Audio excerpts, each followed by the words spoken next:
edition for this week, June 12, 2020.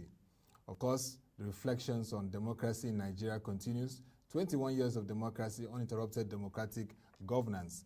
Quite a remarkable moment for Nigeria. We'll be looking at this very important discourse around political leadership and the quest for driving sustainable growth. It's very important that Nigeria achieves sustainable growth. And for those that watched or listened to the speech of President Muhammadu Buhari today, he re-emphasized the commitment of his government to growth and development of Nigeria. With me to lead this conversation is Mr. Niyi Akinsiju, media expert and also the chairman of the Buhari Media Organization. Good morning and happy Democracy Day, June 12 to you. Thanks so much. Happy Democracy Day to all Nigerians in Nigeria and abroad. Yes, yes. Nice to have you discuss. And joining me is my co-anchor and, of course, doing in the financial media space and CEO of Frontier Africa Reports, Mr. Boason Omofaye. Mr. Boason, happy Democracy Day to you. The markets are not open today, it's on a holiday, but happy Democracy Day to you. Thank you very much. Yes. It's good to be here, and it's good to see Niyi on the show. Yes, yes. It's a real privilege to share the same stage with Boason. Been a long while. Rare. I like that word, rare privilege. Yes, yes. Yeah.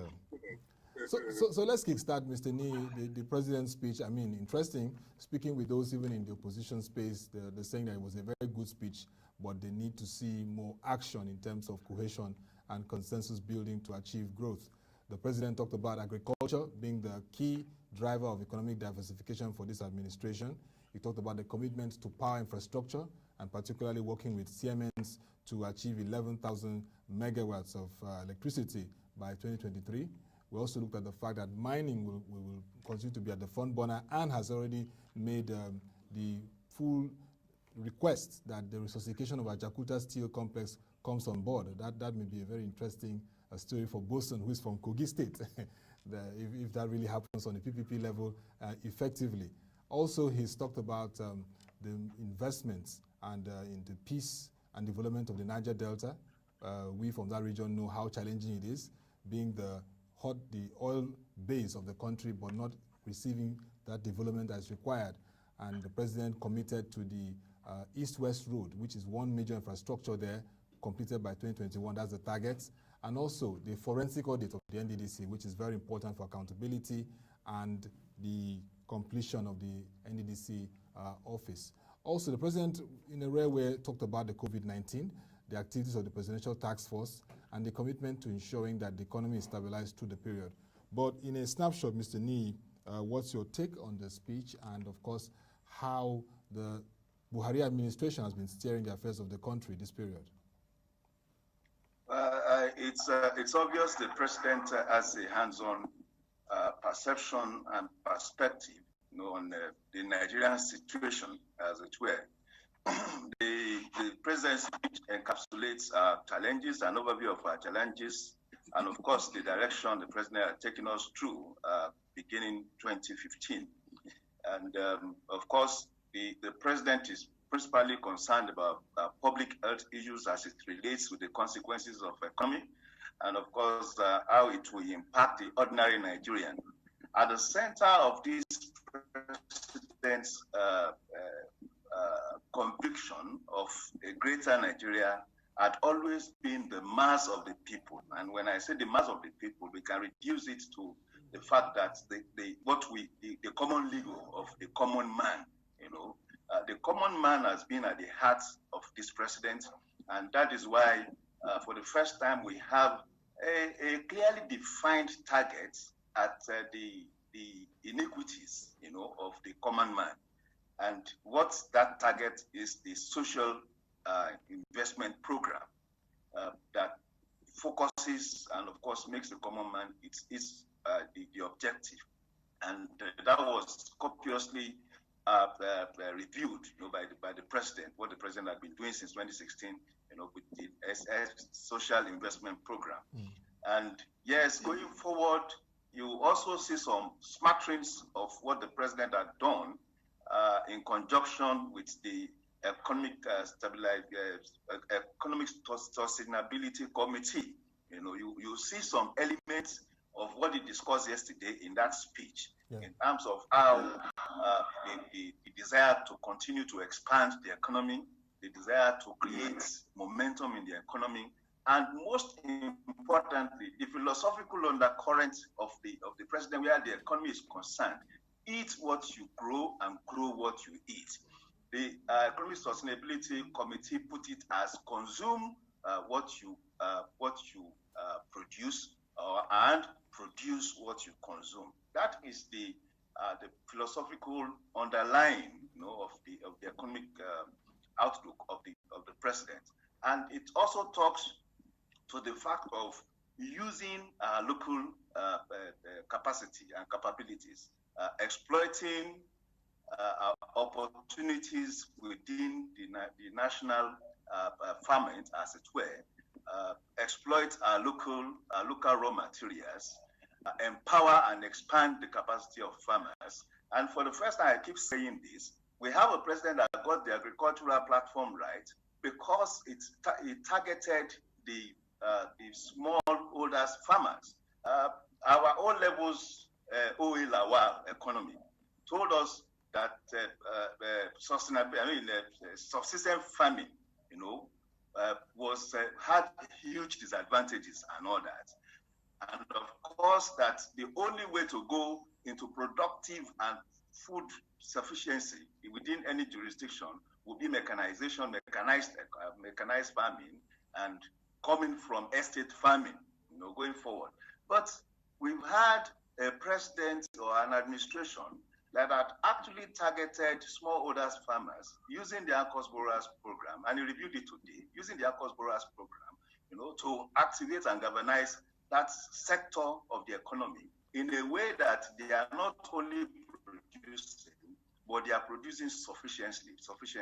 And of course, we are hopeful that by the time they go into the next stage of that value chain, which is talking about the mechanization aspect of it that is being discussed now, we would not only be talking about sufficient food food security, but of course, exporting of agricultural produce too.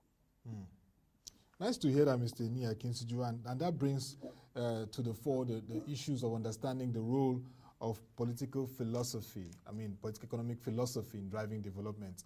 And you said the president is concerned about the masses. So it would be nice to have a clarity of what is the clear philosophy of the president of this administration? Because every government or any party that comes in, you look at it, maybe it believes in free markets or it believes in development states, as some economists who come with such ideas. What is the central ideology in terms of clarity of your political economic philosophy? I've always, though the government had not given a specific definition of what the philosophy is, of course, we want to assume that we run a market-based economy. That is an assumption. But my own reading, of the activations and applications and, of course, the deployment of policies, I would say that we run a rather protectionist and managed economy. Over the last 3-4 years, we have seen obvious protectionism, in our policy development in terms of, first, those 41 items that were restricted from the forex window. It suggests that we are saying these items should be nationalistic from a point of view. These are national products, and we think we have the capacity and capabilities, to produce these products. To that extent, we are discouraging foreign inflows of these items. So whatever entity is involved in the production of these items, we are going to protect them. That's a form of protection. In a long airports, in terms of increasing capacity, and of course the production threshold for these items, and we are talking of rice, wheat, and sorghum, and a number of these items. It's also reflected in the closure of our borders. Last year, it's why the borders were closed principally was because we thought that our neighbors were dumping on our economy.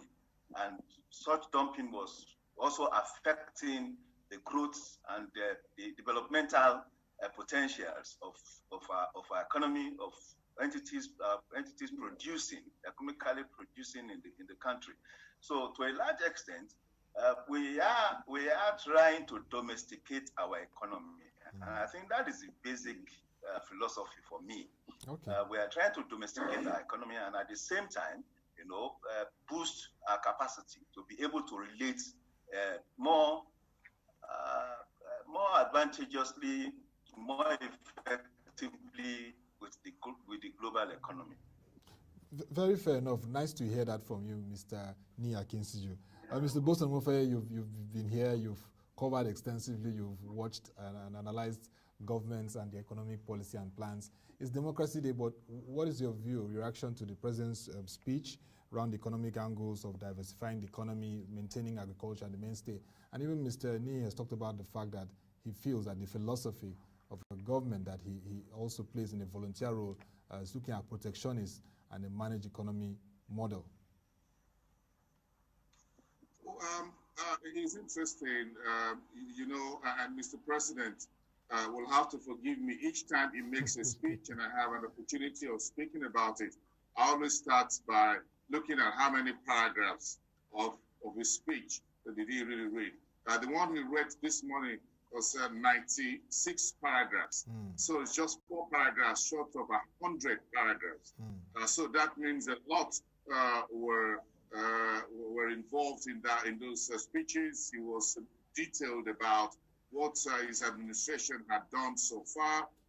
He spoke extensively around the Sukuk Born infrastructure, agriculture, social investment, and what have you. He drilled down. So his speech preparers took time to be detailed about the achievement of President Buhari and his team over the last 5 years. So I didn't expect anything less than that. This is also good. We can say, and with what Niyi has said so far, it looks like an administration that takes a bit of a different approach in terms of, you talk about ideology and philosophy, in terms of socio-economic renaissance of the country. Niyi Akinsiju himself had been a journalist for many, many years. Yes. So I'm sure he's been on the street even during the military era, reporting on the country's political space, business, and all of that. So he understands. He has a bit of a very rich history as well in terms of governance in Nigeria. So for the last 5 years have shown that President Buhari is of a different ilk. He has a socialist mindset, which is not wrong. In other words, look, the state has to be there for the people and the citizens. Let's get that straight. You can have a state in which folks do not have the basics of life. So President Buhari as an individual, and I think he brought that into governance, that you cannot have a state in which you don't have good roads, you don't have rails, you don't have good airports, you don't have good schools, you don't have good hospitals. And he doesn't want to believe, and that's Mr. President, from what I have seen so far in 5 years, that there is no explanation for that. So not that he doesn't want the private sector to help or to join, but again, he believes that the resources of the state, when people pay tax, those taxes should work for them. And I think that is his mindset so far. So he believes that, look, the government has to be able to pay your pension, pay your salaries, and when you retire, you get your pension. That there should be serious transparency and accountability in governance and in terms of how you spend public money. These are some of the hallmarks of the Buhari's administration. He's also taking a different approach, like Niyi said, into agriculture, bringing the central bank, using unorthodox monetary policies and an interface and a handshake, if I want to put it that way, with the fiscal authorities in ensuring that some of the things that we talk about are done. The Enabling Business Council and what has been done under the Ease of Doing Business under the Office of the Vice President had also been a game changer. So give it to this administration around this corridor. But my question, to Niyi here is that there are still very critical, important decisions that everyone expects the administration to take, in particular in restructuring the economy through the fundamental areas. I want to find out from him, what's the thinking and the mindset of the administration when it comes to this particular area? There's a need to restructure the economy and restructure the political environment that will allow resources flow through all tribes, ethnics, tongues, and people of Nigeria without discrimination, without tendency or allegations of favoritism or nepotism in terms of cabinet positions and all of that. Okay, Mr. Niyi. Yeah, I'll take that straight. First, let me of course, express gratitude for that objective. And I'm saying objective because I know coming from Boason, he has a global, view of these things, and such missions can only come from a mind, not only functional, but quite educative of what he's talking about. And of course, that also has made my easier because he had been able also to summarize in proper perspective the position and the thoughts of the president.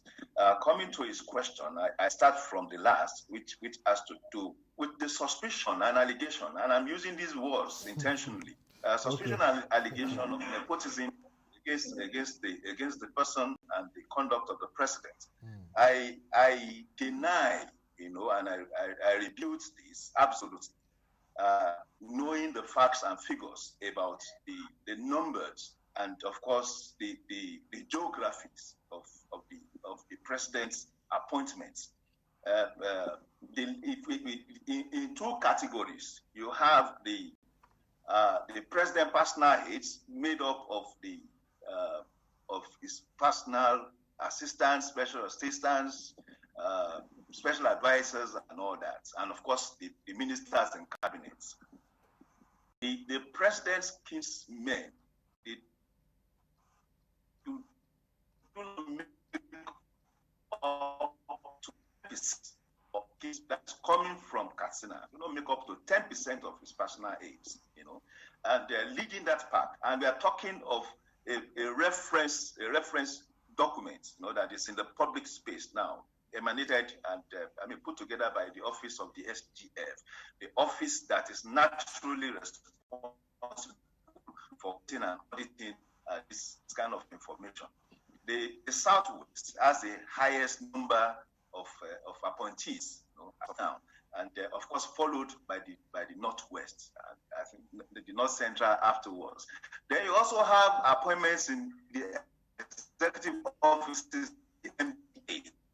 Again, the Northwest, from the audited reports that we have, the Northwest comes at, I think, third or fourth in terms of appointments. Now that's that. I am one that believes in merit.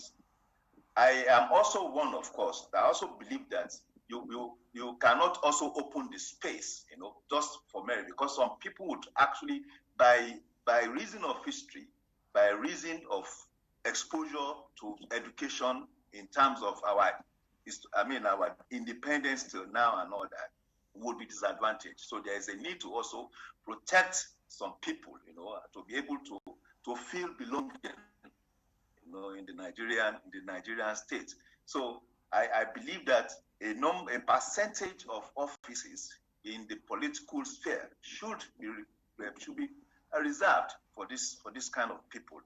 And I think the president is in serious consideration of this. And from what I'm seeing, we are seeing a number of such appointments coming from that. I don't want to be specific for now.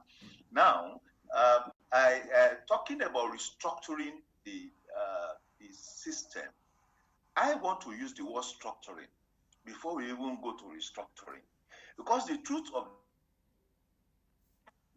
in our constitution, a very robust run-on put together by men of high exposure, political academic and all that. And I don't, when people talk about restructuring, I ask myself, have we actually utilized all the indicative directions given to us by our constitution, because in that constitution, you can go back and front. And what the president is doing now is to properly structure that constitution in a way that it would reflect the thinking of the drafters of the constitution. Starting from the local government, for instance, the local government autonomy. I had always been an advocate of a government that is nearer the people. The more nearer a government is to the people, and the more powers are devolved to that government, the more possible the government, the people at the grassroots would feel the impact, of government. So if you have more power devolved, more power and resources devolved to government, the average Nigerian in his streets or on his road would have no business thinking about what is happening at the state level, and that is what it should be really. The average citizen should only relate with issues in his ward, starting in his house, on his road, his streets, and of course, adjacent and adjoining roads and all that. He's not bothered with what is happening in the state capital or in the federal capital. So for me, I think rather than have another layer of government, as some people who converse, on what we have now, let us reduce the relationship, from either the state or the federal to the local government in such a way that work, schools, and hospitals and all that are within a maximum 500 meters radius, of the citizen wherever he is.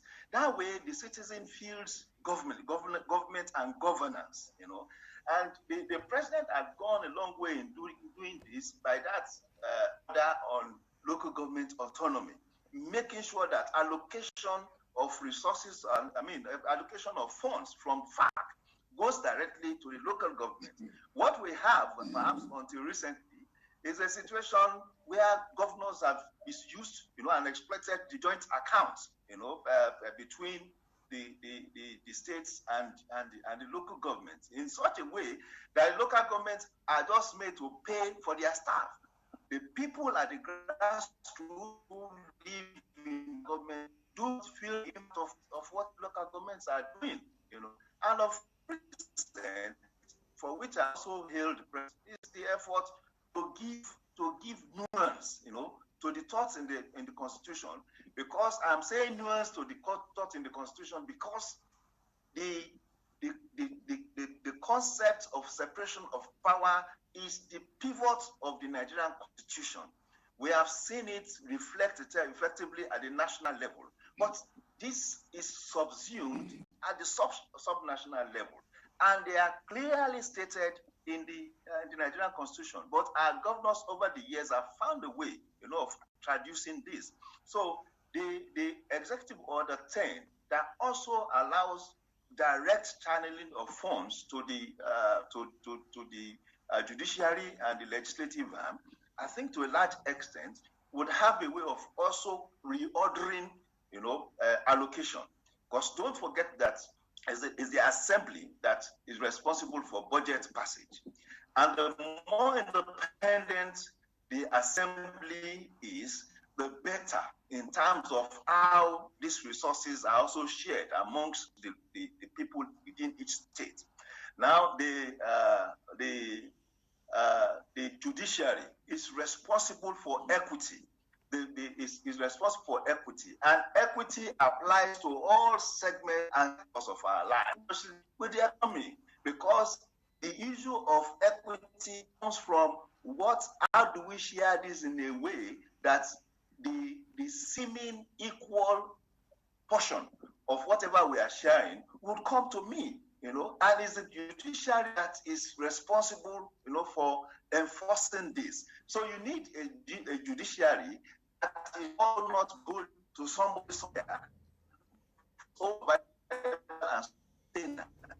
So This executive order, to my mind, it's a way of ensuring this equity. And once we are able to concede that, things will naturally work. We don't need to keep pushing things. So for me, it is not restructuring. It is actually making our federal system, as encapsulated in our constitution, work. Every other thing would follow. Yes, we need to amend the constitution in some ways. Yes, we would. And I think I belong in so many political groupings. I belong in so many advocacy groups. But where I have found a way, where I have disagreed, with many of my colleagues in those groups, is the fact that we need to have a new assembly, of people coming to talk about a new constitution. I think that is not appropriate, because a constitution is a living entity. It goes on and on. The only way you reform a society at every given point in time is to be able to identify the need of infusing and imputing new knowledge and new thoughts, new direction into the constitution. And that is why we have amendments. The U.S.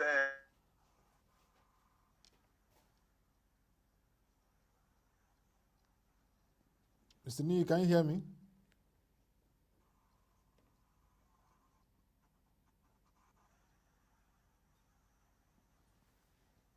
Mr. Niyi, can you hear me? All right, Mr. Boason, I think we've lost connection with Mr. Niyi. He has been trying to react to your question about restructuring. He's talked about the fact that... we'll also continue to undergo different kinds of amendment. And try to tell you that...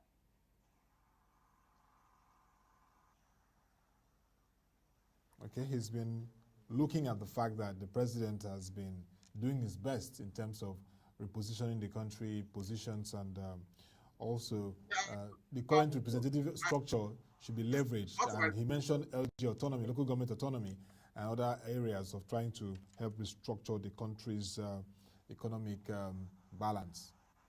I think I will agree with Niyi is back, but just a quick one there.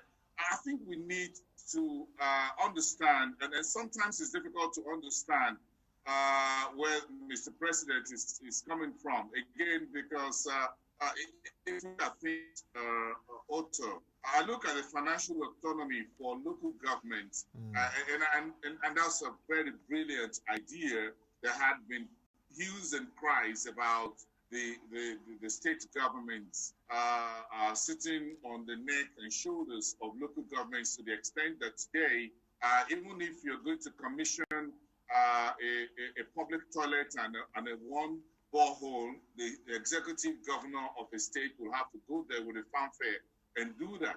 You hardly have news anymore about local government. I remember, and I'm sure Niyi Akinsiju remember, years and years and years ago, there were even newspapers that were servicing local governments, that were produced at local government level. I want to mention Boason Island here in Lagos State, they are produced locally, that tells the people, the local government level, what happens in Lagos Island, for example. So when Prince Adeniji was there, I guess the late Prince Adeniji was the chairman of the Lagos Island local government. And when Mayor, I beg your pardon, I forgot his Mayor was the chairman of the local government.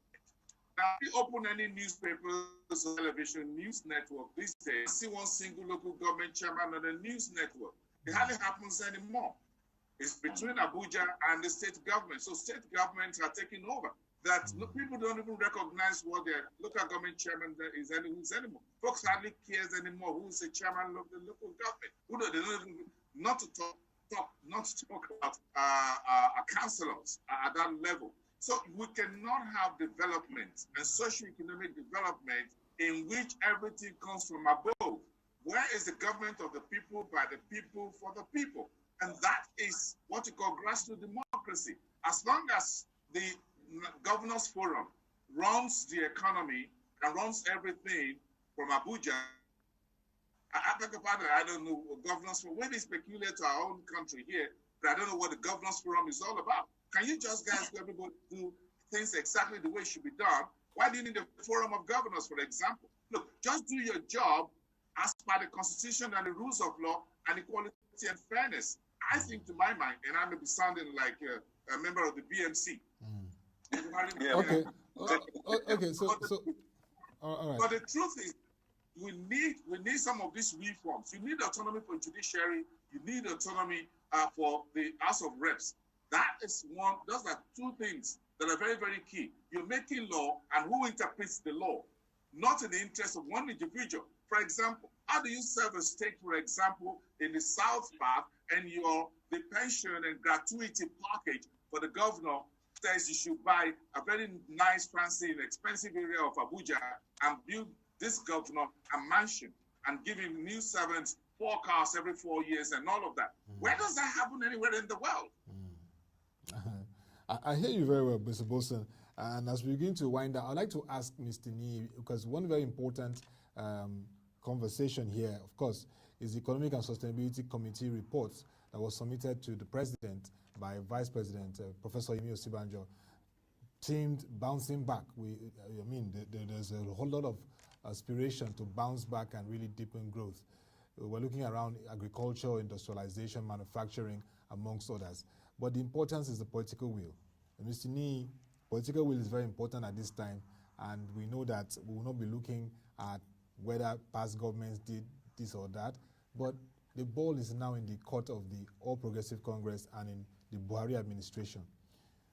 Political will to push this plan, which is well articulated, and also the will to also ensure that long-term economic plans are legislated so that subsequent governments come in and they can make some dynamic changes but not completely discard those plans. That has been the bane of Nigeria when it comes to economic planning.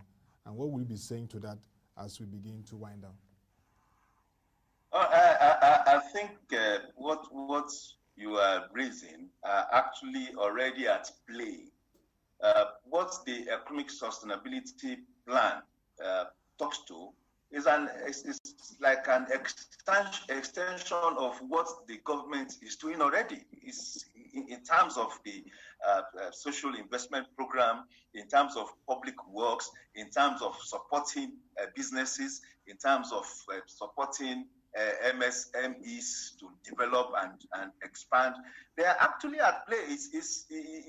For me, it's like the economic sustainability plan is taking over from the ARGP, and giving it momentum and expanding the scope, So when we talk of political will, it is no longer the question, because everything contained in the sustainability plan has its roots, in the ARGP, which has been implemented. So the fear is not about political will, For me, it is the fear would be the extent of the push, one, and of course, the resources that will be available to drive this vision.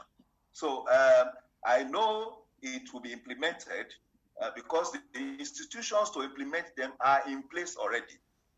These are what we were lacking before 2015. We lack institutions, we lack direction, and of course, we lack philosophical undercurrent, for whatever we are doing as a government. And I'm not talking about the economy alone.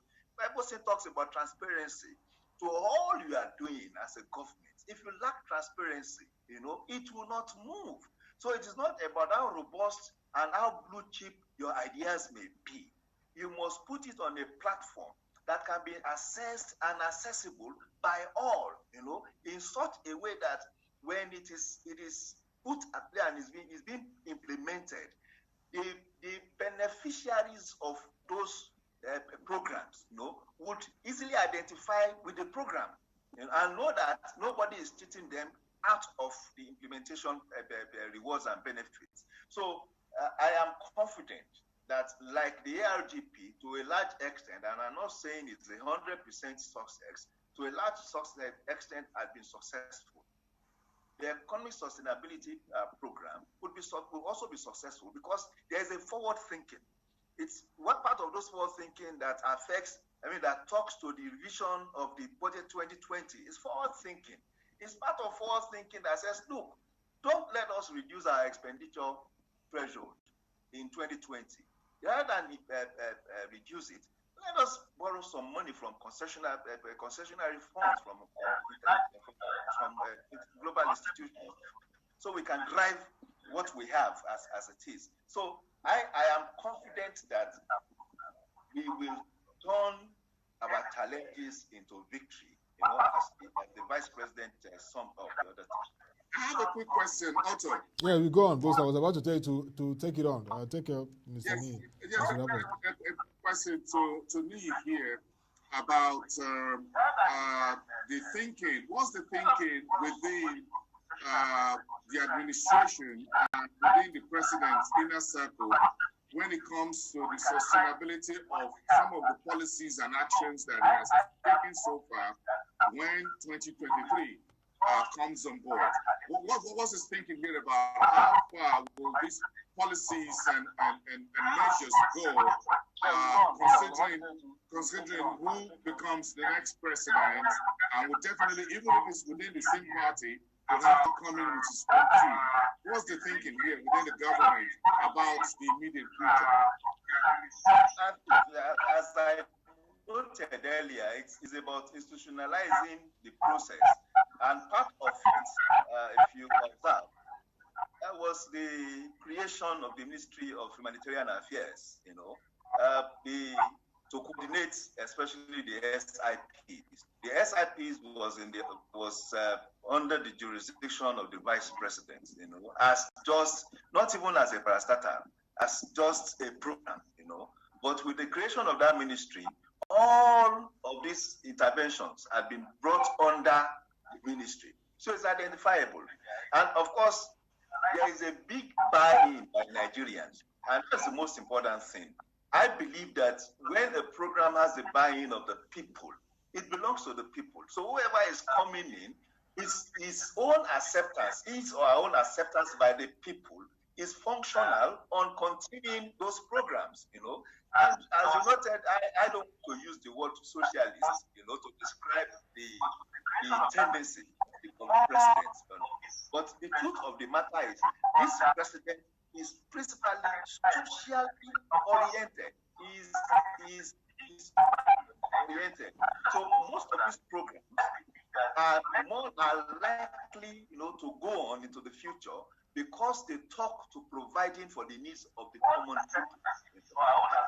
To that extent, I do not see anybody in the succession firmament going forward, coming in and thinking of scrapping them. If you want to scrap the Empower, for instance, you will have Nigerian unemployed graduates to contend with. If you want to scrap the cash, the consumer cash transfer, you have Nigeria very poor, to contend with. These are no elitist programs. They are mass programs, And do you want to stop infrastructure?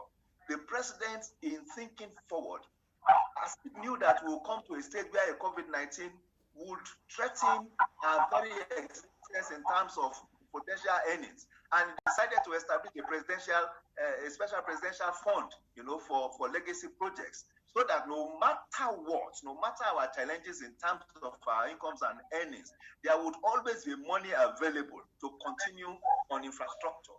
These are the things Nigeria is not for the convenience of life, but even to grow our economy. So I believe it's momentum that will continue, and whoever comes in, it will be at the risk of that political actor, to even think of scrapping some of these programs. Well, Mr. Niyi Akinsiju, it has been very nice having you to talk about the administration of President Muhammadu Buhari. But it's very important that as you continue your volunteer work for the government, that you and your group, and indeed the ruling party, continues to open up the space. So I would like to thank you very much, Mr. Niyi Akinsiju, for the time joining us to have this conversation. But it's very important to let you know that in a democratic setting and space, the ruling party and those who volunteer to work with the president should continue to open the space for constructive engagements and ideas and philosophies put forward in terms of how to move the nation forward. It shouldn't be a repressive approach, or disagreements are allowed, but it should be in a very constructive manner, and we should have the space more engaging. And we hope that your administration will open to that, because sometimes views are brought out, but there tends to be a very big tangle in the space. So I hope that this administration will open up deeper the space for engagement, where there are difference in ideas of philosophy, in economic approach. There will be much clarity and understanding that these are constructive ideas for national development, not people that want to undermine the government. But thank you very much for joining us today, and for the various insights you've given to the strategies of this administration, the achievements, and of course, the big ambitions to move Nigeria forward. Thank you very much, Mr. Niyi Akinsiju, Chairman of the Buhari Media Organization. Thanks so much. Though I would take you on your submissions, perhaps another edition.